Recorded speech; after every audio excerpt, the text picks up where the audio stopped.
Saima Qureshi, voice bye दीहा। महर साद का रिश्ता तय होना। दिल्ली के सबसे अमीर इलाकों में एक नाम सबसे ज़्यादा इज्जत से लिया जाता था, हाजी सलमान फातिमा। उनकी कोठी सिर्फ एक घर नहीं, एक महल थी। बड़े से लॉन, सफ़ेद मार्बल का पोर्च और बीच में एक पुराना सा झूला जो सिर्फ एक ही शख्स के लिए था, महर फातिमा। महर इस घर की शहजादी थी। दौलत, तालीम, तहजीब सब कुछ उसके पास था, लेकिन उसकी सबसे बड़ी पहचान उसका हुस्न नहीं बल्कि उसकी सादगी थी। शाम का वक्त था, हल्की सी ठंडी हवा चल रही थी, गार्डन में फूलों की खुशबू फैली हुई थी और उस झूले पर हल्का सा ऑफ वाइट सूट पहने खुले बालों के साथ महर बैठी थी। झूला धीरे धीरे हिल रहा था, उसकी आंखें बंद थी, जैसे वो दुनिया से दूर अपनी खामोश सी दुनिया में हो। गेट पर गाड़ी रुकने की आवाज़ आई। नौकर ने गेट खोला। आज मेहमान आ रहे हैं, शबाना बेगम ने खुशी से कहा। आज एक खास रिश्ते देखने वाले थे। दिल्ली की एक और अमीर फैमिली, अहमद ख़ानदान। डाइनिंग रूम में सभी बैठ चुके थे, तब महर को बुलाया गया। जब वो रूम में एंटर हुई तो कुछ पल के लिए सब खामोश हो गए। उसका सिंपल सा लिबास, बिना ज़्यादा मेकअप के नूर सा चमकता चेहरा, झुकी हुई नजरें, जैसे किसी ने चांद को ज़मीन पर उतार दिया हो। और सामने बैठा था साद अहमद, दिल्ली का सबसे हैंडसम लड़का माना जाता था। टॉल, कॉन्फिडेंट, ब्रांडेड सूट और आंखों में अपना हुस्न का यकीन। साद ने महर को देखा और हल्की सी स्माइल दी। रिश्ता लगभग वहीं फिक्स हो गया। लेकिन रूम के एक कोने में खड़ी हया की आंखें कुछ और कह रही थी। हया, महर की छोटी cousin, fashionable, loud, attention loving. बचपन से ही उसे महर की तारीफ सुनना पसंद नहीं था। आज जब सब महर की हुस्न और शराफत की बात कर रहे थे, हया का दिल और जलन और गहरी हो गई। उसने पहली बार साद को ध्यान से देखा, हैंडसम, स्टाइलिश, कॉन्फिडेंट, और फिर उसने खुद से कहा, ये महर का कैसे हो सकता है। शाम को लॉन में डिनर अरेंज था, लाइट, सॉफ्ट म्यूज़िक और मेहमान। महर अपनी अम्मी के साथ बिजी थी। साद एक तरफ खड़ा फ़ोन चेक कर रहा था, तब भैया उसके पास आई। Red dress, open hair, strong perfume. Hi, I am Haya, Mehar की कज़िन, उसने स्माइल करते हुए कहा। साद ने उसे देखा, ये महर से बिल्कुल डिफरेंट थी। Bold, confident. साद उसने हाथ मिलाया। बातें शुरू हुई, फिर हंसी, फिर थोड़ा सा पर्सनल टॉक। हया ने जानबूझकर महर का जिक्र कम किया और खुद पर ज़्यादा। वैसे आप दिल्ली में कौन सी पार्टीज अटेंड करते हो, इंस्टाग्राम यूज़ करते हो, कॉफ़ी पसंद है? सब साथ क्लियरली इम्प्रेस हो रहा था। कुछ देर बाद हया ने अपना फ़ोन निकाला। लेट्स एक्सचेंज नंबर, साथ की शादी की प्लानिंग डिस्कस करनी होगी। साद ने बिना सोचे नंबर दे दिया। हया की अम्मी ने हया को साद के साथ बात करते देखा। वो दोनों हंस रहे थे। ये देखकर उनके चेहरे पर बड़ी सी मुस्कुराहट आ गई। महर अपने भाई के साथ बातें कर रही थी, या यूँ कहना गलत नहीं होगा, उसके साथ उसका भाई उसे छेड़ रहा था और वो उसे घूर रही थी। मेहमान चले गए थे। उनके जाने के बाद झूले पर वापस बैठकर महर ने आसमान की तरफ देखा। उसकी ज़िंदगी बिल्कुल परफेक्ट थी। आज तक उसे सब कुछ बेस्ट मिला था, पर आगे ऐसा ही होगा? क्या किस्मत उसका साथ देगी? जानने के मेहंदी राज और आने वाला मेहमान। महर की एंगेजमेंट के बाद फातिमा हाउस और भी रोशन हो गया था। हर दिन नए कपड़े, नए फंक्शंस, नए मेहमान। शबाना बेगम हर किसी से एक ही बात कहती, हमारी महर की शादी दिल्ली की सबसे अच्छी शादी होगी। महर बस हल्की सी मुस्कुराहट के साथ सब सुन लेती। उसके लिए ये सब ज़्यादा इम्पोर्टेंट नहीं था, लेकिन अपनी अम्मी की खुशी देखकर उसका दिल भर आता। एंगेजमेंट के दूसरे दिन हाजी सलमान साहब को एक फ़ोन आया। दूसरी तरफ उनके पुराने दोस्त राशिद रजा थे। हम लोग नेक्स्ट वीक इंडिया शिफ्ट हो रहे हैं, राशिद साहब ने बताया। बिजनेस का एक्सपेंशन यही करना है। सलमान साहब खुश हो गए। अरे वाह, कितने सालों बाद मिलेंगे, महर की शादी भी है, तुम लोग ज़रूर आना। फ़ोन रखने के बाद उन्होंने कैजुअली महर से कहा, बेटा राशिद अंकल याद है, वो भी आ रहा है कुछ दिन में। महर ने बस जी कहा। उसके लिए ये बस बचपन की एक पुरानी याद थी। उसे राशिद अंकल इतने अच्छे से याद नहीं थे। उनके बारे में जो भी सुना, पापा के मुंह से सुना था। मेहंदी का दिन आ गया। लॉन में येलो और ग्रीन डेकोरेशन, फूलों की चादर, ढोलकी की आवाज़ और बीच में बैठी महर। ग्रीन लहंगा, हाथों में मेहंदी, चेहरे पर नूर। सना उसके पास बैठी डिज़ाइंस देख रही थी। हया मेहमानों के बीच सेल्फीज ले रही थी, लेकिन उसकी नज़र बार बार साद को ढूंढ रही थी। साद थोड़ी देर के लिए फंक्शन में आया, सबको फॉर्मल स्माइल दी और फिर साइड में जाकर फ़ोन देखने लगा। कुछ ही सेकंड्स बाद हया के फ़ोन पर नोटिफिकेशन आया, Saad, you look better than the bride. Haya के लबों पर जीत वाली स्माइल आ गई। हया, तो गलत लड़की से शादी कर रहे हो? साद ने तुरंत रिप्लाई किया, शायद। हया का दिल तेज धड़कने लगा। वो मेहंदी स्टेज के पीछे चली गई जहाँ कोई नहीं था। हया, अभी भी टाइम है साद, तुम चाहो तो। दूर से ढोलकी की आवाज़ आ रही थी, मेहंदी है रचने वाली, और यहाँ एक रिश्ता टूटने की प्लानिंग हो रही थी। महर को मेहंदी लग चुकी थी। उसने हाथ उठाकर डिज़ाइन देखा। उसकी एक सहेली ने हंसी में पूछा, नाम लिखा है दूल्हे का? महर ने धीरे से कहा, अम्मी ने मना किया है। सच ये था कि उसने कभी साद का नाम मेहंदी में सोचा ही नहीं था। उसे ये सब पसंद नहीं था। उसके लिए निकाह एक जिम्मेदारी थी, मोहब्बत का ख्वाब नहीं। उस वक्त सना ने उसके कान में कहा, अयान आ रहा है ना इंडिया? राशिद अंकल का बेटा। आंटी अभी उसकी बात कर रही थी। याद है ना बचपन में तुम्हें कितना तंग करता था? महर हल्की सी हंसी। अब बचपन थोड़ी है, बस इतना ही। ना दिल में कोई एहसास, ना कोई याद। उसे क्या पता था जो कि जिसका जिक्र इतनी परवाही से हो रहा है वो ही उसकी ज़िंदगी का सबसे बड़ा मोड़ बनने वाला है। दूसरी तरफ हया और साद की चैट और गहरी होती जा रही थी। साद, मैं ये शादी नहीं करना चाहता। महर बहुत अच्छी है पर मेरे दिल में तुम हो। हया, तो मत करो साद, तुम साथ दोगी? हया ने फ़ोन स्क्रीन को देखा और टाइप किया, हमेशा। मेहंदी की रात खुशियों से भरी थी, लाइट्स चमक रही थी, महर की हंसी गूंज रही थी, और उसकी घर के अंदर एक कोने में उसकी ज़िंदगी का फैसला लिखा जा रहा था। जानने के लिए पूरी मुस्कुराहट और छुपी हुई बातें। हल्दी का दिन फातिमा हाउस में एक नई रोशनी लेकर आया। येलो फूलों की डेकोरेशन, ढोलकी की आवाज़ और हर तरफ हंसी मजाक। महर को स्टेज पर बिठाया गया। सिंपल येलो आउटफिट, बिना हैवी मेकअप के भी उसका चेहरा नूर से चमक रहा था। उसकी सादगी ही उसकी सबसे बड़ी खूबसूरती थी। साद दूर खड़ा उसे देख रहा था। आज पहली बार उसकी नज़र महर पर ठहर गई। ये वाकई कल मेरी हो जाएगी, ये ख्याल उसके दिल में आया और वो खुद हैरान हो गया। जब उसे हल्दी लगाने के लिए बुलाया गया तो वो महर के पास आकर बैठ गया। कुछ पल दोनों के बीच खामोशी रही। महर की नज़रें झुकी हुई थीं। साद उसका चेहरा देख रहा था, बिल्कुल सिंपल, बिल्कुल पाक। अचानक अपने साइड से एक छोटा सा गुलाब निकाला और महर की तरफ बढ़ा दिया। तुम बहुत खूबसूरत हो और आज और भी ज़्यादा लग रही हो, उसने धीरे से कहा। महर के चेहरा लाल हो गया। उसने हल्का सा गुलाब ले लिया। दूर खड़ी हया ये सब देख रही थी। उसकी आंखों में गुस्सा साफ नजर आ रहा था। फंक्शन के बाद जब साद उसके पास गया तो हया ने सीधे मुंह फेर लिया। तुम मुझसे बात मत करो, उसने ठंडे लहजे में कहा। अब क्या हुआ? साद ने हैरानी से पूछा। हया ने जवाब नहीं दिया और वहाँ से चली गई। साद उसके पीछे टेरेस पर गया। हया, लिसन, तुम्हें पता है ना सब फैमिली की वजह से हो रहा है। हया की आंखों में आंसू आ गए। तो फिर आज इतना स्वीट क्यों बन रहे थे महर के साथ? तुम्हारी फैमिली ने तो ये नहीं कहा होगा कि उसकी तारीफों के फूल बांधो तुम।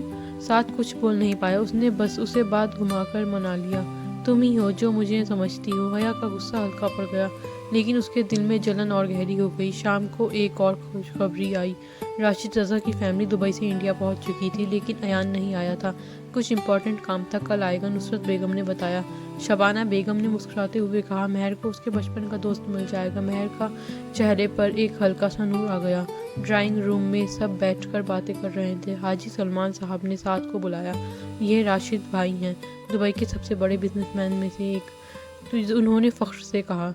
साथ तुरंत एक्साइटेड होकर, इन्हें कौन नहीं जानता सर, मैं आपसे कब से मिलना चाहता था, आप मेरी इंस्पिरेशन हो, साथ ने कहा। राशिद साहब ने बस हल्का सा मुस्कुराकर हाथ मिलाया। उसकी नज़र कुछ पल के लिए महर पर गई। कुछ सोचकर वह हल्का मुस्कुरा दिए। रात गहरी हो चुकी थी। साथ सब सो चुके थे। गार्डन के एक कोने में हया खड़ी हो रही थी। साथ वहाँ आया। अब क्या हुआ? उसने पूछा। हया ने बिना कुछ कहे उसे जोर से गले लगा लिया। उसकी सांसें तेज थीं। मैं तुम्हें किसी और को होते हुए नहीं देख सकती, उसने टूट कर कहा। साथ बिल्कुल खामोश हो गया। ना उसने उसे दूर किया, ना गले लगाया। वो बस समझ नहीं पा रहा था कि वो क्या कर रहा है और क्या करने जा रहा है। उन दोनों को किसी ने नहीं देखा, लेकिन किस्मत ने देख लिया। उस रात महर अपने कमरे में मेहंदी के गहरे रंग को देखकर मुस्कुराते मुस्कुराते सो गई। उसे लगा उसकी ज़िंदगी परफेक्ट और कहीं दूर उसकी किस्मत लिखी जा रही थी। कल निकाह था। साजिश और एक नया फैसला। शाम के ठीक 4 बजे दिल्ली एयरपोर्ट पर एक टॉल फिगर, ब्लैक हुडी और फेस मास्क में एक लड़का बाहर निकला। हैंड्स पॉकेट में कॉन्फिडेंट वॉक और आंखों में वही पुरानी शरारत का नूर। अयान रज़ा। लोगों की नज़रें उस पर रुक गईं। किसी ने धीरे से कहा, ये कौन है? कोई सुपरस्टार लग रहा है। अयान को बस हल्का सा मास्क एडजस्ट किया, गाड़ी में बैठ गया। उसके लिए ये सिर्फ वापस घर आना था, लेकिन किस्मत के लिए ये एक एंट्री थी। वो सीधा रज़ा बंगलो गया, फ्रेश हुआ और थोड़ी देर आराम करने चला गया। उसे नहीं पता था कि शाम को उसकी ज़िंदगी बदलने वाली है। निकाह की शाम 7:30 बजे। मगरिब की नमाज के बाद सिर्फ क्लोज फैमिली और कुछ खास लोग ही थे। महर दुल्हन के जोड़े में ब्राइडल रूम में बैठी थी, खामोश, हया से झुकी हुई नजरें। काजी साहब ने साथ को बुलाया, लेकिन नेक्स्ट मोमेंट जो वो उसने सबको शॉक कर दिया। मैं ये निकाह नहीं करूँगा। हॉल में सन्नाटा छा गया। सलमान फातिमा खड़े हो गए और शॉक होते हुए कहा, क्या मैंने कुछ गलत सुन लिया? साद नहीं अंकल, आपने सही सुना है। मैं महर से निकाह नहीं करना चाहता सलमान साहब। अगर निकाह नहीं करना था तो हाँ क्यों कही? मेरी बेटी से क्या दुश्मनी थी तुम्हारी? साद ने सीधा जवाब दिया, मुझे महर पसंद नहीं, वो मेरी लाइफ पार्टनर जैसी नहीं है। महर को मेरी फैमिली ने पसंद किया था, मुझे हया पसंद है और हया को मैं। बकवास सलमान साहब गरजे, मेरी हया तुम्हें क्यों पसंद करेगी? तभी हया की अम्मी आगे आईं।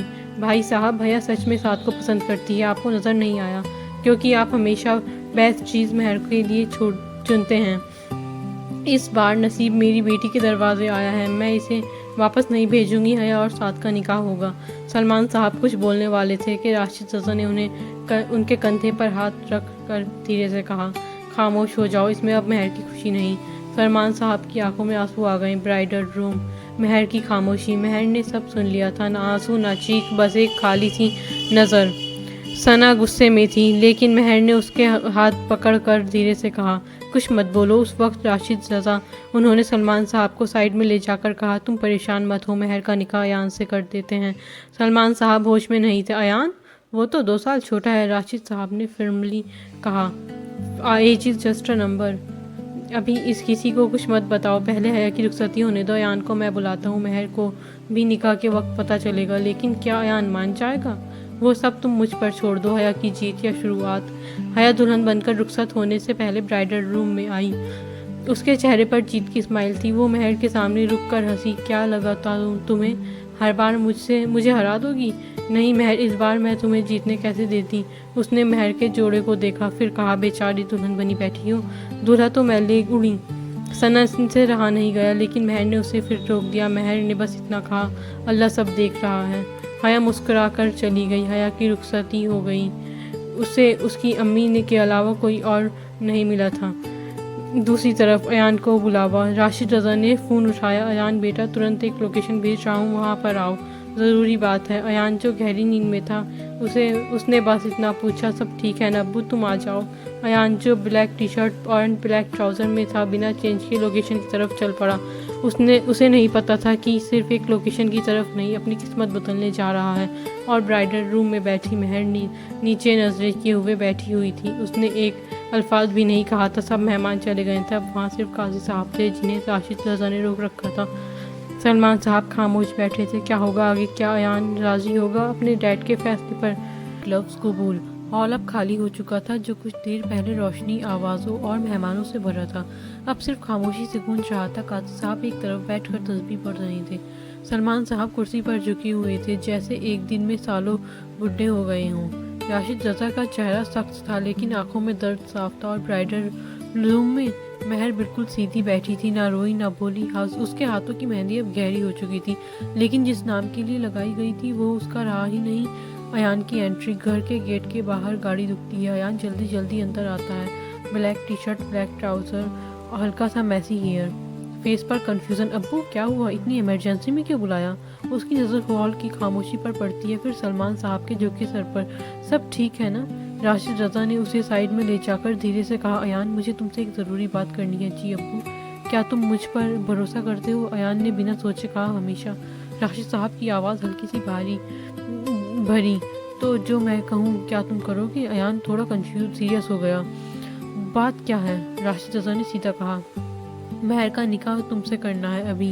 अयान जैसे जम गया। क्या महर बाजी? बाजी नहीं, राशिद साहब ने सॉफ्टली कहा, महर तुम्हारी बीवी। अयान ने एक पल के लिए आंखें बंद की। उसके दिमाग में बचपन के सारे सीन्स फ्लैश हुए। होमवर्क, तंग करना, महर का डांटना। अब्बू मैं उसे हमेशा रेस्पेक्ट करता हूँ, लेकिन ये सब इतना अचानक। राशिद साहब की आंखों में आंसू आ गए। बेटा ये सिर्फ एक रिश्ता नहीं, एक इज्जत का सवाल है। मैं तुम पर ज़बरदस्ती नहीं करूँगा, लेकिन आज अगर तुम मना कर दोगे तो महर की ज़िंदगी भर टूट जाएगी। अयान ने सलमान साहब की तरफ देखा। उनकी आंखों में इंतहा दर्द था। उसने धीरे से पूछा, महर राजी है? राशिद साहब ने सच कहा, उसे अभी तक कुछ नहीं पता। अयान ने गहरी सांस ली, फिर सीधा खड़ा हो गया। काजी साहब कहाँ हैं? निकाह का लम्हा। ब्राइडल रूम का दरवाज़ा खुला। सना ने आंखों में हैरानी के साथ देखा। अयान? महर ने सर उठाया। उसकी नज़रें अयान पर टिक गई। कन्फ्यूज़न, शॉक, खामोशी। उसे समझ नहीं आ रहा था कि वो यहाँ क्यों आया है। काजी साहब ने निकाह के लिए बुलाया। महर को समझाया गया, लेकिन उस वक्त उसका दिमाग बिल्कुल खाली था। सिर्फ एक बात उसके कान में गूंजी, आपका निकाह अयान रज़ा से हो रहा है। अयान? उसने पहली बार उसे उस नज़र से देखा। ना बचपन वाला अयान, ना शरारती लड़का, बल्कि एक सीरियस खामोश इंसान जो उसके सामने बैठा था। काजी साहब की आवाज़ आई, महर फातिमा बिन सलमान। फातिमा, क्या आपको ये निकाह कबूल है? रूम में सन्नाटा। महर के दिल में हज़ार सवाल थे। ये मजबूरी है, रहमत है, सज़ा है? फिर उसने अपने पापा की तरफ देखा। उनकी आंखों में सिर्फ एक ही दुआ थी। महर ने आंखें बंद की और धीरे से कहा, कबूल है। 3 बार। फिर काजी साहब ने अयान की तरफ देखा। अयान रज़ा बिन राशिद रज़ा, क्या आपको ये निकाह कबूल है? अयान ने एक पल के लिए महर को देखा। उसकी आंखों में टूटना भी था और सब्र भी। उसने दिल में कहा, या अल्लाह, अगर ये मेरी किस्मत है तो इसे मेरे लिए रहमत बना देना। और फिर उसने कहा, कबूल है। 3 बार। एक नया रिश्ता निकाह हो चुका था। ना ढोल, ना तालियां, ना मुबारकबाद, सिर्फ खामोशी। महर अब भी झुकी हुई बैठी थी। अयान कुछ दूर खड़ा था। दोनों को समझ नहीं आ रहा था कि ये रिश्ता कैसे जीना है, लेकिन उस रात 2 दिल एक हलाल बंधन में बंध चुके थे और किस्मत ने उनके नाम एक दूसरे का साथ लिख दिया था। और रुखसती, खामोशी और 2 मुख्तलिफ खुशियाँ। रात गहरी हो चुकी थी। फातिमा हाउस की रोशनी अब धीमी पड़ रही थी। वहीं घर, जो कुछ घंटों पहले ही मेहमानों से भरा था, अब सिर्फ रुखसती की खामोश तैयारियों में डूबा हुआ था। महर दुल्हन के जोड़े में खड़ी थी, आंखें झुकी हुई, हाथ में कुरान पकड़ा हुआ। सलमान साहब उसके सर पर हाथ रखकर रो दिए। खुश रहना मेरी बेटी। महर ने बस इतना कहा, आप दुआ करते रहना। उसकी आवाज़ बिल्कुल सीधी थी, जैसे आंसू अंदर ही कहीं जम गए हों। सना उसे गले लगाकर रो पड़ी, लेकिन महर फिर भी नहीं रोई, जैसे उसने अपने दिल पर एक पर्दा डाल दिया हो। रुखसती हो गई। रज़ा हाउस। गाड़ी धीरे से रज़ा बंगलों के गेट के अंदर रुकी। नुसरत बेगम ने महर का खामोशी से इस्तकबाल किया। ना ढोल, ना रस्में, सिर्फ एक हल्का सा खुश आमदीद। महर ने सर झुकाकर घर में कदम रखा। अयान थोड़ा दूर खड़ा था। उसे समझ नहीं आ रहा था कि इस लड़की से कैसे बात करी, जो कल तक उसके लिए सिर्फ बचपन की दोस्त थी, जिसे वो सालों से नहीं मिला था, और आज उसकी बीवी थी। अयान का कमरा। रूम में हल्की सी लाइट थी। बेड एक तरफ, सोफा दूसरी तरफ। महर धीरे से अंदर आई और बेड के कोने पर बैठ गई। उसके हाथों में अब भी मेहंदी से भरे थे। अयान कुछ देर दूर खड़ा रहा, फिर धीरे से बोला, शायद आपका मेरी लाइफ में ऐसे ही आना लिखा था। महर ने पहली बार उसकी तरफ देखा। उसकी आंखों में ना शिकवा था, ना सवाल, सिर्फ थकान। अयान ने सॉफ्ट टोन में कहा, मैं जानता हूँ ये सब आपके लिए बहुत मुश्किल है, मेरे लिए भी, लेकिन थोड़ा वक्त देंगे ना एक दूसरे को, सब ठीक हो जाएगा। खामोशी। फिर अयान ने और धीरे धीरे से कहा, आप भी सब भूलकर आगे बढ़ने की कोशिश कीजिए, मैं आपको कभी मजबूर नहीं करूँगा। उसने बेड की तरफ इशारा किया, आप यहाँ सो जाइए, मैं सोफे पर सो जाऊँगा। महर की आंखों में पहली बार हल्का सा पानी चमका। ये आंसू दर्द के नहीं, एक अजीब सी राहत के थे। उसने बस इतना कहा, शुक्रिया। उस रात दोनों ने कुछ और नहीं कहा, लेकिन उनके बीच एक चीज़ पैदा हो गई, एहतराम। दूसरी तरफ हया की खुशी। अहमद हाउस में बिल्कुल अलग मंजर था। हया हैवी जोड़ा पहने मिरर के सामने खड़ी थी, चेहरे पर जीत की चमक। आज मेरी ज़िंदगी का सबसे अच्छा दिन है अम्मी, मुझे साथ मिल गया। और महर, उसकी आंखों के आंसू। इतना सुकून मिला देखकर। उसकी अम्मी ने उसे प्यार से देखा। जो चीज़ नसीब में होती है वही मिलती है। हया हंसी, अम्मी आपको फातिमा हाउस में होना चाहिए था। आपको पता है महर की क्या हालत थी, बिल्कुल टूट गई थी, और जब वो मुझे साथ के साथ देखेगी तब उसका चेहरा देखने लायक होगा। उसकी अम्मी ने थोड़ा सा नकली अफसोस जताया, बेचारी, कल जाकर उसके आंसू पोंछ देंगे। दोनों हंस पड़ी। उन्हें क्या पता था कि जिस लड़की को वो टूट चुकी समझ रही है, वो अब एक नई जिंदगी में कदम रख चुकी है। रात का सुकून। रज़ा हाउस में रात बिल्कुल खामोश थी। अयान सोफे पर लेटे हुए छत को देख रहा था। महर बेड पर साइड में सिमटी हुई थी। दोनों सोए नहीं थे। दोनों के दिल में एक ही दुआ थी, या अल्लाह, इस रिश्ते को आसान बना दे। और उस खामोश रात में 2 अजनबी लोग धीरे धीरे एक दूसरे के हमसफर बनने की तरफ पहला कदम रख चुके थे। पहली सुबह, पहली मुस्कुराहट और सच का पहला दाग। रात की खामोशी के बाद रज़ा हाउस में पहली सुबह का नूर उतर रहा था। फजर की आज़ान की हल्की सी आवाज़ कमरे तक आ रही थी। महर की आँख खुल गई।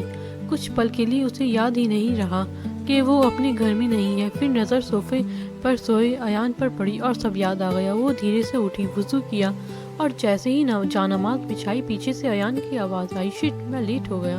अगर मस्जिद गया तो जमात मिस हो जाएगी। महर ने हैरानी से मुड़कर देखा। अयान फौरन वॉशरूम में गया और वज़ू करके आया। फिर महर से थोड़ा आगे करके जानमाज़ बिछाई। महर उसे ही देख रही थी। उसे अयान को देखकर लगा नहीं था वह नमाज भी पढ़ता होगा। अयान ने महर की तरफ देखकर कहा, शुरू करें। फिर दोनों ने पहली बार एक साथ फज्र की नमाज पढ़ी। दुआ का वक्त, दोनों के हाथ उठे और दोनों के दिल में एक ही बात थी, या अल्लाह इस रिश्ते को सुकून दे। नमाज के बाद अयान चुपचाप किचन में चला गया। थोड़ी देर बाद 2 कप चाय लेकर आया। विदाउट शुगर, आपको ज़्यादा मीठा पसंद नहीं? उसने कैजुअली कहा। महर हैरान रह गई। आपको याद है? अयान मुस्कुरा दिया। बचपन से जानता हूँ, मुझे नहीं लगता बचपन से आपकी आदत थोड़ी सी वही बदली है। उस पल महर के दिल में पहली बार एक हल्का सा सुकून उतरा।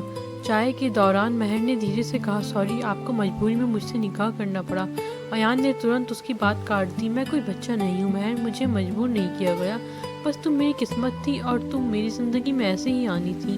महर ने उसकी तरफ देखा। इस बार उसकी आंखों में शुक्रिया था। दिन गुजरने लगे। 1 हफ्ता हो गया। इस 1 हफ्ते में दोनों को एक दूसरे की आदत हो गई।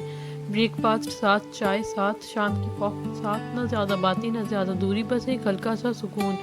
सबसे अजीब बात, महर एक बार फिर फातिमा हाउस नहीं गई। ना किसी ने ज़बरदस्ती की, ना उसने खुद कहा, जैसे वो अपनी नई ज़िंदगी को समझने में बिजी थी। दूसरी तरफ हया और निकाह के अगले दिन ही एक वीक के ट्रिप पर चले गए थे। आज वो वापस आए। अहमद हाउस में सब उनका इंतज़ार कर रहे थे, लेकिन जैसे ही हया ने एंट्री ली, मीना किसी से मिले अपने बेडरूम की तरफ चली गई। इस रूम का रेनोवेशन अभी तक क्यों नहीं हुआ?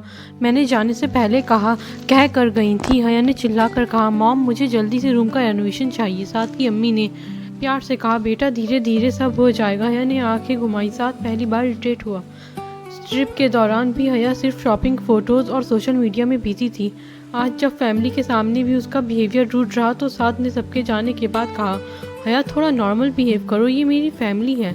हया ने तुरंत जवाब दिया, तो मैं तुम्हारी वाइफ, इस घर की बहू हूँ, मुझे बेस्ट चाहिए। हया गुस्से में आ गई। वैसे भी तुमने उस जाहिल महर से शादी नहीं की, बल्कि मुझसे की है, तो अब एडजस्ट तुम करो। ये सुनकर साथ खामोश हो गया। इधर रजा हाउस में अयान और महर बालकनी में बैठे थे। हल्की हवा चल रही थी। 1 हफ्ता हो गया। अयान ने कहा, टाइम जल्दी बीत गया। महर ने धीरे से जवाब दिया। खामोशी में भी एक ऑकवर्डनेस नहीं थी। अयान ने पूछा, कल चाहो तो फातिमा हाउस चल लेते हैं। महर ने कुछ पल सोचा, फिर से हिला दिया। साथ चलेगा, अयान ने ऐड किया। और उस पल महर को महसूस हुआ कि वो अकेली नहीं है। 2 अलग कहानियाँ 2 अलग घरों में चल रही थी। एक में ईगो और पछतावा, दूसरे में सुकून और समझ। और किस्मत धीरे धीरे अपना फैसला लिख रही थी। टूबी का एक इकरार और गिरते हुए रिश्ते। Writer Simon Qureshi, voice bye दिया दूरिया। एक इकरार और गिरते हुए रिश्ते। सुबह का वक्त था। रजा हाउस में सब नॉर्मल लग रहा था, लेकिन अयान का चेहरा थोड़ा सीरियस था। महर ने नोटिस किया, सब ठीक है। अयान ने हल्की सी स्माइल दी। ऑफिस का काम है अर्जेंट, मुझे 1 वीक के लिए दुबई जाना पड़ेगा। जैसे ही ये लफ्ज़ महर के कानों में पड़े, उसका दिल हल्का सा भर आया। 1 हफ्ता इतना लंबा। उसने तुरंत अपनी नज़रें झुका ली। अच्छा, बस एक लफ्ज़। लेकिन उस एक लफ्ज़ में उसकी उदासी साफ महसूस हो रही थी। अयान उसके पास आया। तुम उदास हो? मैं नहीं। महर ने झूठ बोला, लेकिन उसकी आंखें सच बता रही थी। रात को पैकिंग हो रही थी। रूम में खामोशी थी। अयान ने अचानक सूटकेस बंद किया और महर के पास आकर रुक गया। इधर आओ। महर हैरान सी उसकी तरफ बढ़ी और अगले ही पल अयान ने उसे प्यार से गले लगा लिया। महर बिल्कुल स्थिर हो गई। यही पहली बार था जब अयान ने उसे इतने अपनेपन से छुआ था। उसके दिल की धड़कन तेज़ हो गई। अयान ने धीरे से कहा, I am gonna miss you unlimited wifey. Mehar के लबों पर बेइख्तियार मुस्कुराहट आ गई और आंखों में हल्का सा पानी। अयान ने उसका सर हल्का सा थपथपाया। तुम ये वीक फातिमा हाउस में स्पेंड करो, अपनी अम्मी अब्बू के साथ रहो, ताकि जब मैं वापस आऊँ तो तुम मुझे 1 मिनट के लिए भी छोड़कर ना जाओ। महर ने धीरे से कहा, आप जल्दी आना। उस पल दोनों को एहसास हो गया कि दूरी सिर्फ 1 हफ्ते की नहीं एहसास की थी। अगली सुबह अयान चला गया। घर अजीब सा खाली लग रहा था। हर जगह उसकी प्रेजेंस महसूस हो रही थी। चाय का कप, बालकनी की चेयर, जानमाज। महर ने पहली बार उसकी कमी महसूस की। और फिर वो फातिमा हाउस चली गई। फातिमा हाउस सब उसे देखकर खुश हुए, लेकिन उन्होंने एक चेंज नोटिस किया। महर अब पहले वाली खामोश लगी नहीं थी। उसकी आंखों में सुकून था। शबाना बेगम ने पूछा, अयान तुम्हारा ख्याल रखता है ना? महर हल्की सी शर्मा गई। सना ने टीज किया, ओहो, यहाँ कोई शर्मा रहा है। दूसरी तरफ अहमद हाउस साद को अपनी गलती का एहसास होने लगा था। उसने हया को मनाने की कोशिश की। हया बहुत मशक्क़त के बाद मान ही गई, एक शर्त पे कि उसे बाहर शॉपिंग पर ले जाएगा। साथ ने कल का वादा कर लिया। शाम डिनर का वक्त। हया प्लीज़ थोड़ा काम हो जाओ, अम्मी को बुरा लगा। हया ऑलरेडी इरिटेट थी।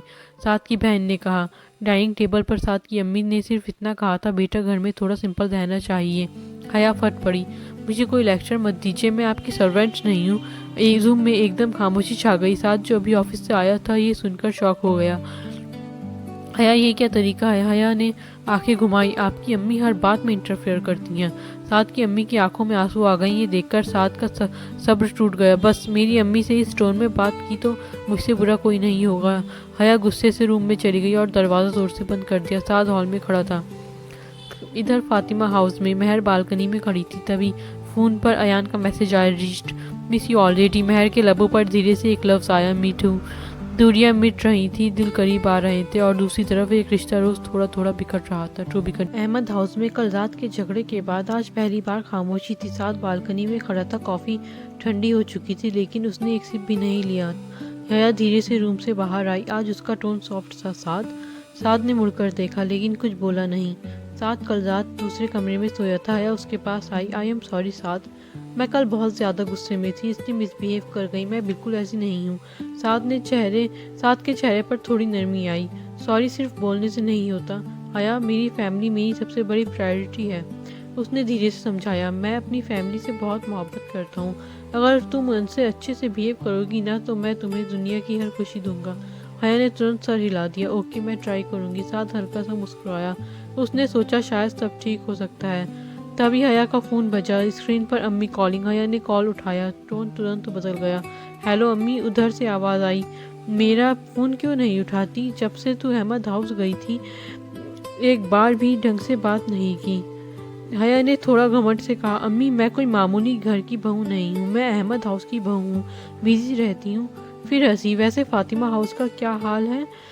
क्या महर को हार्ट अटैक तो नहीं आया? बेचारी, मैं उससे अफसोस भी नहीं कर पाई उसकी शादी टूटने पर। दूसरी तरफ से उसकी अम्मी की आवाज़ आई। उसकी शादी टूटी नहीं थी, उसी दिन हो गई थी किसी और से। हया एक सेकंड के लिए शॉक में रह गई। क्या? हाँ, किसी और से निकाह हो गया। एक हफ्ते के लिए यहाँ आई है और काफ़ी खुश लग रही है। मुझसे भी मिली, काफ़ी नॉर्मल बिहेव किया उसने। हया के चेहरे का रंग बदल गया। फिर उसने मजाक उड़ाते हुए कहा, ज़रूर ताया अब्बू ने अपने ऑफिस के किसी एम्प्लॉय से करवा दी होगी, सैलरी बढ़ाने का लालच देकर। बेचारी महर कहाँ महलों के राजकुमार के सपने देखती थी और कहाँ एक मामूली एम्प्लॉय की वाइफ बनकर रह गई।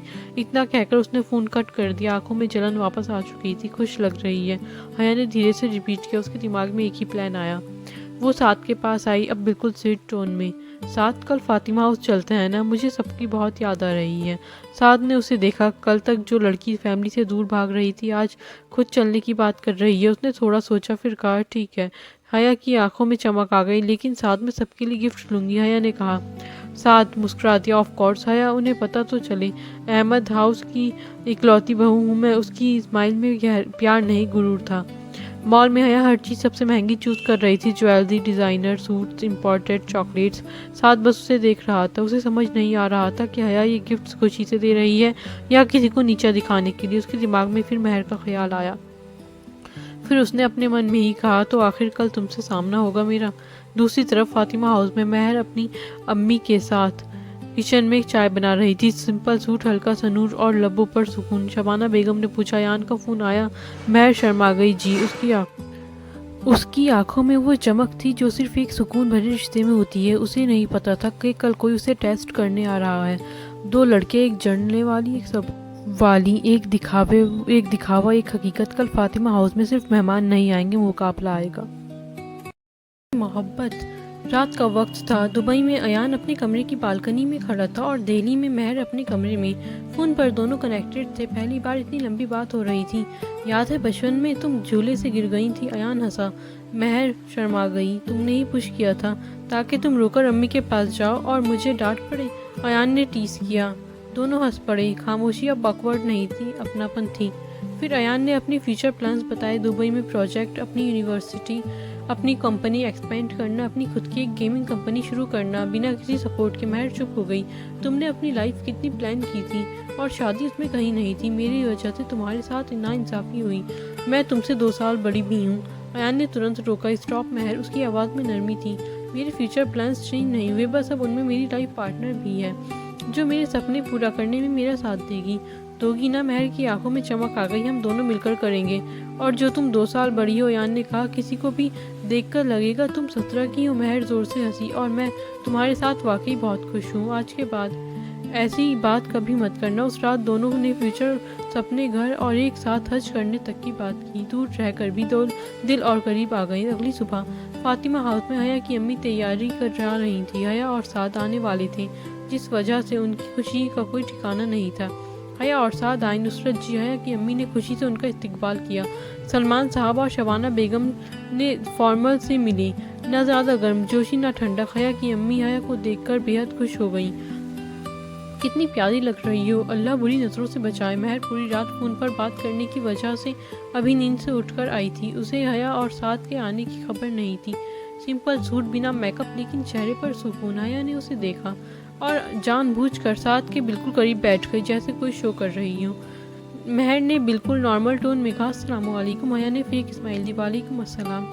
ऐसे ही बातें शुरू हुई। महर खामोशी से अपनी अम्मी के पास जाकर बैठ गई। उसका पूरा ध्यान अपने फ़ोन में था, जहां अयान के मैसेजेस आ रहे थे। तभी हया ने उसे देखते हुए कहा, महर आई एम सॉरी। उस दिन तुम्हारे साथ जो हुआ मैं जानती हूँ, बहुत गलत हुआ, बट क्या करें, किस्मत में शायद यही था। मैंने सुना तुम्हारा उस दिन निकाह हो गया। ज़रूर ताया अब्बू के किसी एम्प्लॉय से हुआ होगा। बहुत बुरा हुआ यार। चाहो तो तुम्हारे हस्बैंड को हमारी कंपनी में अच्छी जॉब दिलवा देते हैं। इतना तो हम तुम्हारे लिए कर ही सकते हैं। रूम में एक पल के लिए खामोशी छा गई। महर ने बिल्कुल सुकून से जवाब दिया, तुम्हें मेरी फिक्र करने की कोई ज़रूरत नहीं है हया। मेरी हस्बैंड को किसी सहारे की ज़रूरत नहीं और मेरे साथ कुछ गलत नहीं हुआ। मैं अपनी ज़िंदगी में बहुत खुश हूँ। उसकी आवाज़ में न गुस्सा था, न तकब्बुर, न सिर्फ सर्टिफिकेशन। साद ने महर का जवाब सुनकर महर को ध्यान से देखा। जिसने एक नज़र उस तरफ देखा, न गवारा नहीं किया था। उसकी सिंप्लिसिटी, उसका कॉन्फिडेंस, उसका सुकून से भरा हुआ चेहरा। हया ने धीरे से साद के कान में कहा, अब और क्या ही कहेगी बेचारी। लेकिन इस बार साद को ये बात अच्छी नहीं लगी। उसने महसूस किया कि बेचारी कोई और नहीं, शायद उसकी सोच थी। मुलाजिम चाय और स्नैक्स लेकर आई। महर ने चाय सर्व की। सबने नॉर्मल बातें की। एक बार भी अपने रिश्ते का जिक्र नहीं किया, लेकिन उसकी आंखों में जो सुकून था वो सबसे बड़ा जवाब था। और हया अभी भी समझ रही थी कि वो जीत रही है। उसे नहीं पता था कि असली जीत खामोशी में होती है। रात को महर ने अयान को कॉल किया। आज हया आई थी। अयान कौन? हया। महर, यार चाचू की बेटी। अयान थोड़ा सीरियस हुआ। सब ठीक? महर मुस्कुरा दी। हाँ सब ठीक है। उसने आपको अपनी कंपनी में जॉब ऑफर की है। उसे लगता है मेरा अब्बू के किसी एम्प्लॉय से निकाह हुआ है। अयान हंसते हुए बोला, ओह अच्छा, फिर तो उसकी गलतफहमी मैं खुद दूर करूँगा। वैसे तुम ठीक हो ना? मैं बिल्कुल ठीक हूँ और बहुत खुश भी। अयान ने धीरे से कहा, बस तुम ऐसे ही रहना, बाकी सब मैं संभाल लूँगा। 2 लोग 2 शहरों में एक ही रिश्ते को मजबूत बना रहे थे। फख्र। 1 महीना गुजर चुका था। अयान इंडिया आ गया था। इस 1 महीने में महर और अयान के बीच जो समझ बनी वो लफ्ज़ों से ज़्यादा गहरी थी। कभी प्रोजेक्ट डिस्कस करते, कभी लॉन्ग ड्राइव, कभी सिर्फ कॉफ़ी और खामोशी। उनकी खुशी सिंपल थी लेकिन पूरी थी। एक दिन महर ने धीरे से कहा, अयान मेरी एक बात मानोगे? अयान, उसने बिना सोचे समझे जवाब दिया, हमेशा। मैं चाहती हूँ पहले मेरी अपनी पहचान बने। अम्मी अब्बू की मैं एक ही औलाद हूँ। उनके लिए कुछ करना है, इसलिए हम अपना निकाह के बारे में थोड़ा वक्त बाद सबको बताएंगे। अयान मुस्कुरा दिया, मुझे फ़र्क नहीं पड़ता, दुनिया को पता हो या ना हो, तुम मेरी हो और मेरे लिए इतना ही काफ़ी है। महर की आंखों में इज्जत और मोहब्बत और बढ़ गई। कुछ दिनों बाद एक ग्रांड बिजनेस अवार्ड फंक्शन था। अनाउंसमेंट हुआ, youngest number 1 businessman of India Ayaan Raza. Hall तालियों से गूंज उठा। महर दूर खड़ी थी। उसकी आंखों में फख्र था लेकिन चेहरे पर एक सिंपल सी स्माइल। अवार्ड पार्टी में साद और हया भी आए। हया और साद बहुत ज़्यादा झगड़ा हुआ था कि अवार्ड साद को क्यों नहीं मिला। हया, मुझे लगा तुम बेस्ट हो, पर तुम भी आम निकले। फिलहाल हया और साद में बात बंद थी। पार्टी में आना ज़रूरी था, इसलिए दोनों यहाँ मौजूद थे। हया ने जब अयान को स्टेज पर देखा तो उसकी नज़रें रुक गईं। कॉन्फिडेंट, कंपोज्ड, पावरफुल, उसका हम उम्र ही लग रहा था देखने में। उसने तुरंत साद की तरफ देखा, फिर अयान की तरफ। कंपैरिजन खुद ब खुद हो गया। कौन है ये? उसने धीरे से पूछा। अयान रज़ा। ज़ज़ा इंडस्ट्रीज़ का इकलौता वारिस, साद ने कैजुअली कहा, लेकिन उसकी आवाज़ में भी चिढ़ थी।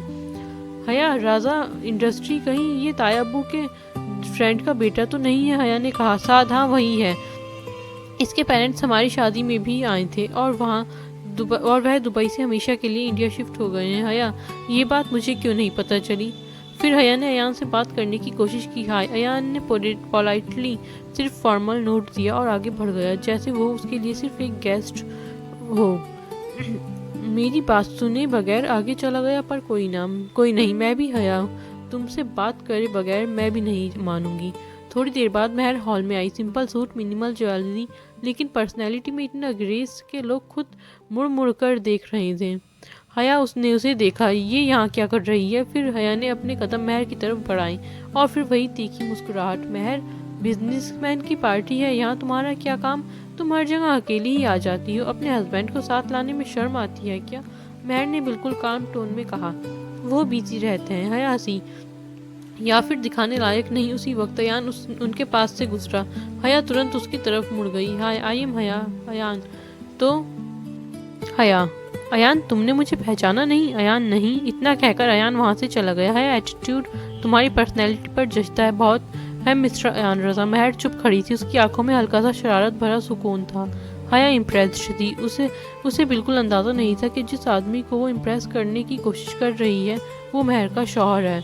साथ दूर खड़ा अपनी किसी बिजनेस पार्टनर से बात कर रहा था। यार, तुमने मिस्टर फातिमा की बेटी के साथ बहुत गलत किया था। निकाह वाले दिन मना कर दिया था और उन्हीं के छोटे भाई की लड़की से शादी कर ली। कहाँ महर फातिमा थी और कहाँ हया फातिमा? अगर मुझे इन दोनों में से किसी को चुनने को कहते तो मैं बिना एक पल लगाए महर को चुनता। साथ खामोशी से सब सुन रहा था और हया अभी भी एक नए ख्वाब में खो रही थी। उसे नहीं पता था कि जिससे वो मुतासिर हो रही है वो उसकी सबसे बड़ी हार बनने वाला है। ख्वाब और खामोश दूरियां दिन धीरे धीरे गुजर रहे थे। अहमद हाउस में सब नॉर्मल था, लेकिन साद और हया के बीच अब सिर्फ फॉर्मल बातें होती थी। ना पहले जैसा एक्साइटमेंट, ना हंसी मजाक। हया ज़्यादातर बाहर अपने दोस्तों के साथ होती थी। साद अगर कुछ कहता तो वो पूरी तरह इग्नोर कर देती या सिर्फ फॉर्मल सा जवाब देती थी। साद ने नोटिस किया था, लेकिन उसने हया से कुछ कहा नहीं था। शायद वो समझ गया था कि रिश्तों में ज़बरदस्ती सिर्फ दूरियां बढ़ाती है। दूसरी तरफ अयान और महर की दुनिया बिल्कुल अलग थी। वो दोनों मिलकर सपने बुन रहे थे। अयान की गेमिंग कंपनी का प्रोजेक्ट फाइनल स्टेज में था। ऑफिस के कॉन्फ्रेंस रूम में वाइट बोर्ड भरा होता। महर के sketches, ideas, characters, story themes. Hero का नाम चेंज करता है, महर ने एक्साइटमेंट से कहा। इसका बैक स्टोरी स्ट्रांग होना चाहिए। अयान उसे देखकर मुस्कुरा दिया। तुम ऑफिशियली मेरी क्रिएटिव हीट हो। महर हंसी। सैलरी कितनी मिलेगी? सैलरी नहीं, सब कुछ आपका ही है वाइफी। आप हमें सैलरी पर रख लीजिए। महर हंस पड़ी। उन दोनों की आंखों में सिर्फ मजाक नहीं था, एक दूसरे के लिए प्यार और एहतराम भी था। वहीं महर भी अपने ड्रीम फॉलो कर रही थी, ज्वेलरी डिज़ाइन। उसके रूम में स्केच बुक्स, स्टोन के सैंपल्स और हैंडमेड डिज़ाइन बिखरे रहते। अयान हर डिज़ाइन को इतनी सीरियसनेस से देखता जैसे कोई इंटरनेशनल कलेक्शन हो। ये वाला सेट रॉयल ब्राइड्स के लिए परफेक्ट है, उसने कहा। महर हैरान। तुम्हें इतनी समझ कब से आने लगी? अयान ने हंसी रोक कर कहा। जब से मेरी बीवी डिज़ाइनर बनी है। महर का चेहरा लाल हो गया। उनकी ज़िंदगी में ना शौक था ना शोर, सिर्फ सुकून था। एक शाम लॉन्ग ड्राइव पर कार में हल्की सी म्यूज़िक चल रही थी। महर ने विंडो से बाहर देखते हुए कहा, पता है अयान, मुझे लगता है ज़िंदगी ने जो मुझसे छीना था उससे ज़्यादा दे दिया। अयान ने स्टीयरिंग से एक हाथ हटाकर उसका हाथ पकड़ लिया। ज़िंदगी ने नहीं, अल्लाह ने दिया है। महर की आंखों में नमी थी, लेकिन इस बार वो खुशी की थी। उधर हया मिरर के सामने खड़ी थी।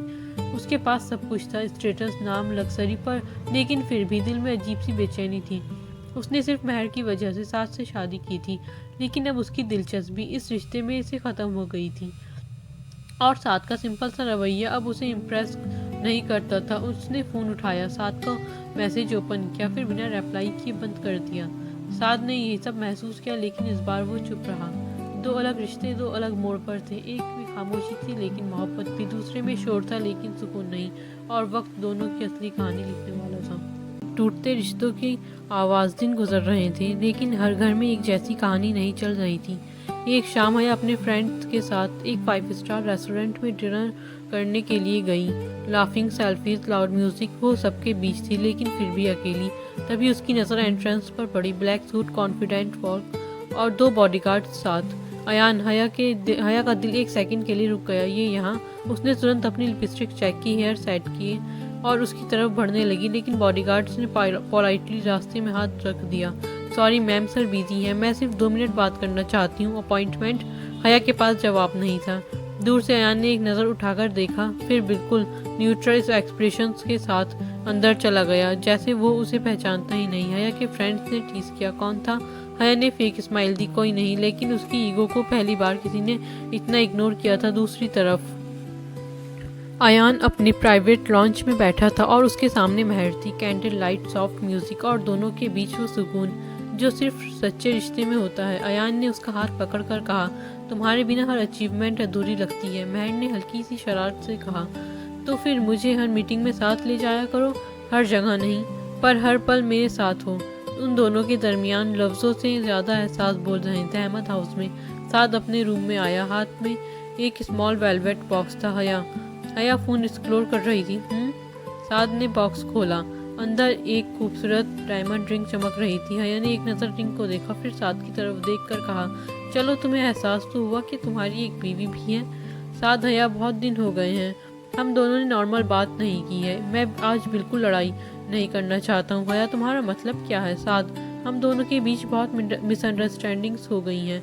घर का माहौल भी ख़राब रहता है, इससे हमारी फैमिली बहुत डिस्टर्ब हो रही है। मैं चाहता हूँ सब ठीक हो जाए। हया ने ठंडी नज़र से देखा, तुम कहना क्या चाहते हो?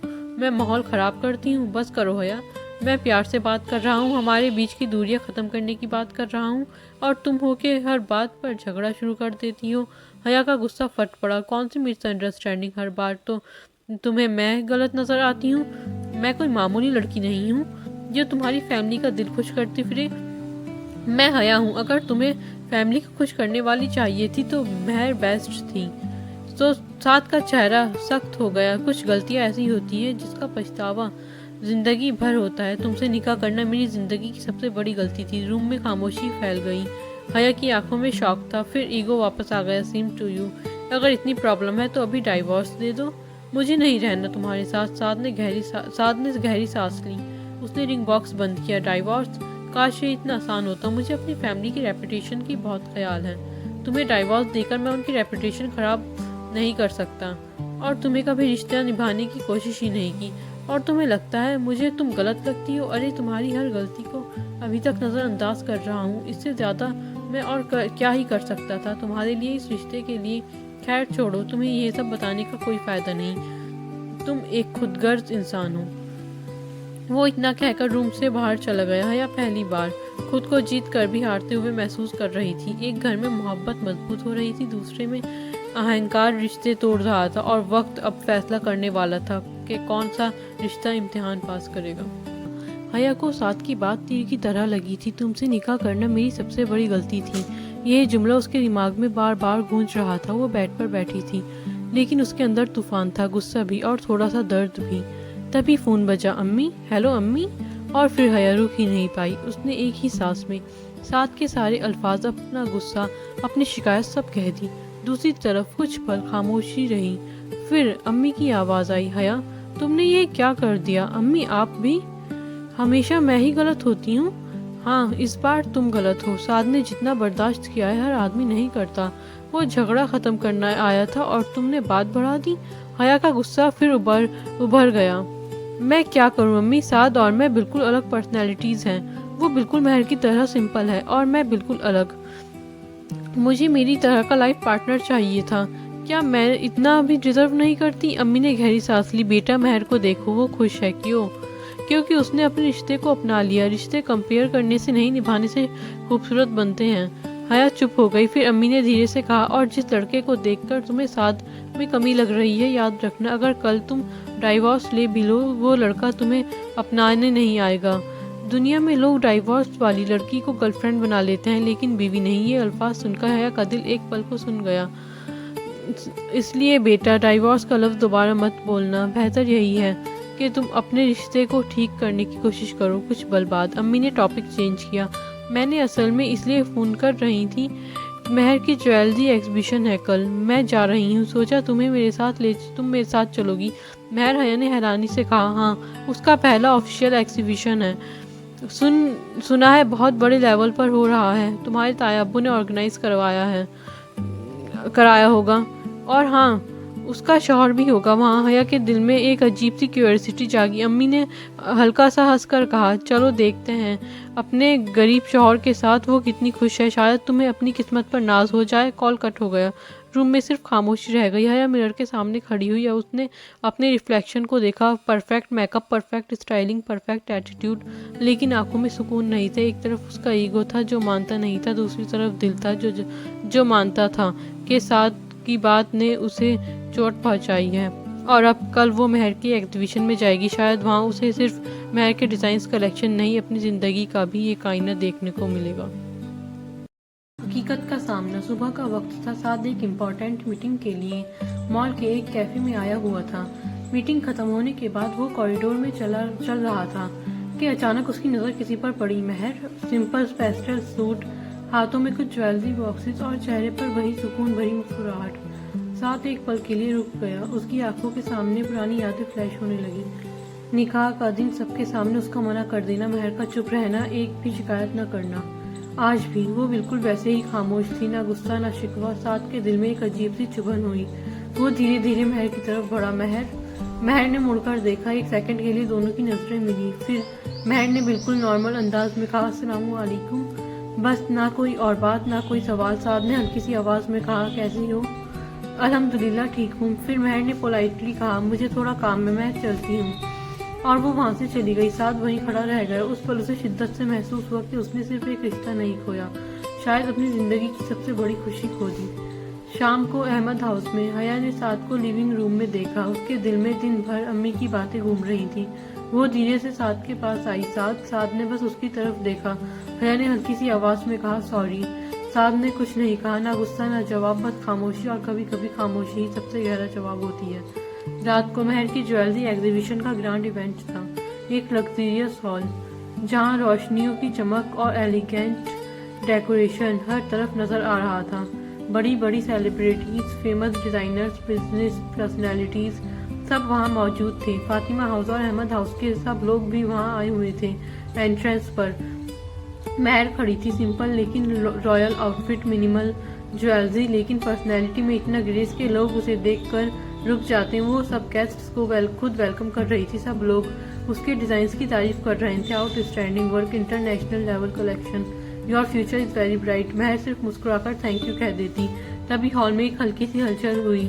डोर ओपन हुआ और अंदर आए Ayaan Raza. Black suit, confident walk, powerful personality. सबकी नजरें एक पल के लिए उस पर टिक गईं। हया ने अयान की तरफ देखकर अपने मन में सोचा, तुम बिल्कुल वैसे हो जैसा मैंने अपने ये लाइफ पार्टनर सोचा था। काश मैं जल्दी न करती। काश मेरा निकाह साथ से ना हुआ होता तो तुम मेरे हो सकते थे। और अयान और महर दोनों एक साथ खड़े, जैसे किसी परफेक्ट पिक्चर का हिस्सा लग रहे थे। सब लोग धीरे धीरे कहने लगे, perfect couple, made for each other. हया थोड़ी दूर खड़ी ये सब देख रही थी। उसके अंदर अजीब सी जलन भी थी और क्यूरियोसिटी भी। और महर के पास आई और हल्की सी तीखी मुस्कुराहट के साथ बोली, वहाँ महर, आज अभी अपने सो कॉल्ड हस्बैंड को साथ नहीं लाई। महर ने उसकी तरफ देखा। इस बार उसकी आंखों में एक हल्का सा शरारती सुकून था। महर ने बिल्कुल काम टोन में कहा, हया, मीट माई हस्बैंड। फिर अयान की तरफ देखकर मुस्कुराई, अयान, मीट माई कजिन हया। हया, व्हाट? अयान ने पोलाइटली सर हिलाया, नाइस टू मीट यू। फिर महर ने क्लियर वर्ड्स में कहा, तुम मेरे शौहर से मिलना चाहती थी ना, तो ये रहे मेरे शौहर मिस्टर अयान रजा। एक पल के लिए जैसे वक्त रुक गया। हया का चेहरा सफेद पड़ गया। उसे लगा जैसे उसके पैरों तले जमीन खिसक गई है। उसकी आंखों के सामने सब यादें घूम गई। रेस्टोरेंट में इग्नोर करना, पार्टी में उसका इम्प्रेस होना, अयान को इम्प्रेस करने की कोशिश, और सच वो महर का शौहर था। हया के लिए ये सबसे बड़ा तमाचा था। उसने महर को हराने के लिए साथ से निकाह किया था, पर आज वो बुरी तरह हारी थी महर से। दूर खड़ा साथ ये सब देख रहा था। उसकी नज़र एक पल के लिए महर और अयान पर रुकी। उस पल उसे समझ आया, कुछ लोग किस्मत से नहीं मिलते, उन्हें खोने के बाद इंसान उनकी असली कीमत समझता है। एग्जीबिशन हॉल में कुछ पल के लिए अजीब सी खामोशी छा गई थी। हया अभी भी शौक में खड़ी थी। उसकी नज़र कभी महर पर जा रही थी, कभी अयान पर। उसे यकीन ही नहीं हो रहा था कि जिस आदमी को वो इम्प्रेस करने की कोशिश कर रही थी वो महर का शौहर निकला। किस्मत ने क्या रख कर तमाचा मारा था उसके मुंह पर, जिससे वो सब कुछ छीनने चली थी। उसके पास बेहतर नहीं बेहतरीन था और वो खुद खाली हाथ रह गई थी। उसने एक नज़र महर की तरफ देखा। वो बिल्कुल काम थी, ना जीत का घमंड, ना किसी को नीचा दिखाना का जज्बा, बस एक सुकून जो सिर्फ उस इंसान के पास होता है जो अपनी ज़िंदगी से राज़ी हो। अयान ने हल्की सी नज़र महर पर डाली। Proud of you my love. Mehar ने धीरे से मुस्कुरा कर कहा, थैंक्स, लेकिन अगर तुम साथ ना होते तो शायद मैं यहाँ तक नहीं पहुँच पाती। अयान ने हल्का सा सर झुका कर कहा, इंसान को उसकी मंजिल तक अल्लाह पहुँचाता है, हम सिर्फ जरिया बनते हैं। महर की आंखों में एक गहरा सुकून उतर आया। दूर खड़ा साथ ये सब देख रहा था। उसके दिल में अजीब सी कसक थी। महर की आंखों में वो सुकून था जो कभी उसकी ज़िंदगी का हिस्सा बन सकता था, लेकिन उसने खुद उसे खो दिया था। साथ की आंखों में नमी आ गई थी क्योंकि उसने हीरे की खदान में हीरे को छोड़कर को पसंद किया था और जिसका खामियाजा वो भुगत रहा था। हया वहाँ ज़्यादा देर नहीं रुक पाई। वो हॉल के एक कोने में चली गई। उसके दिमाग में अम्मी की बात गूंज रही थी, रिश्ते कंपेयर करने से नहीं निभाने से खूबसूरत बनते हैं। आज पहली बार उसे समझ आ रहा था कि वो क्या खो रही थी। उसने दूर खड़े साथ को देखा। साथ किसी से बात नहीं कर रहा था, बस खामोश खड़ा था। हया धीरे धीरे उसकी तरफ बढ़ी। साथ ने उसकी तरफ देखा। इस बार हया की आवाज़ में पहली बार ईगो नहीं था। मैं सच में सॉरी हूँ। साथ कुछ पल उसे देखता रहा, फिर उसने धीरे से कहा, सॉरी कहना आसान होता है हया, रिश्ते निभाना मुश्किल। हया की आंखों में आंसू आ गए। मैं कोशिश करना चाहती हूँ। साथ ने कुछ नहीं कहा, लेकिन इस बार उसने अपनी नज़र नहीं हटाई। शायद कहीं ना कहीं उसने भी एक और मौका देने का फैसला कर लिया था। एग्जीबिशन खत्म होने के बाद रात का आसमान बहुत खूबसूरत लग रहा था। अयान और महर कार के पास खड़े थे। महर ने आसमान की तरफ देखकर कहा, पता है अयान, कभी कभी लगता है अल्लाह इंसान को उस वक्त तक आजमाता है जब तक वो सब्र करना नहीं सीख लेता। अयान ने उसका हाथ पकड़ लिया। फिर सब्र करने वाले को अल्लाह सबसे खूबसूरत इनाम देता है। महर मुस्कुरा दी। जैसे तुम? अयान हंसा। नहीं, जैसे हम। दोनों की हंसी रात की खामोशी में घुल गई। कुछ रिश्ते इम्तिहान से गुजरकर मजबूत हो जाते हैं और कुछ रिश्ते गलतियों से सीखकर दोबारा बनाए जाते हैं। महर और अयान की ज़िंदगी में मोहब्बत और सुकून था और साद और हया की ज़िंदगी में शायद अब एक नई शुरुआत का वक्त आ गया था, क्योंकि कभी कभी अल्लाह इंसान को वही देता है जो उसके लिए सबसे बेहतर होता है, चाहे इंसान को उस वक्त समझ आए या ना आए।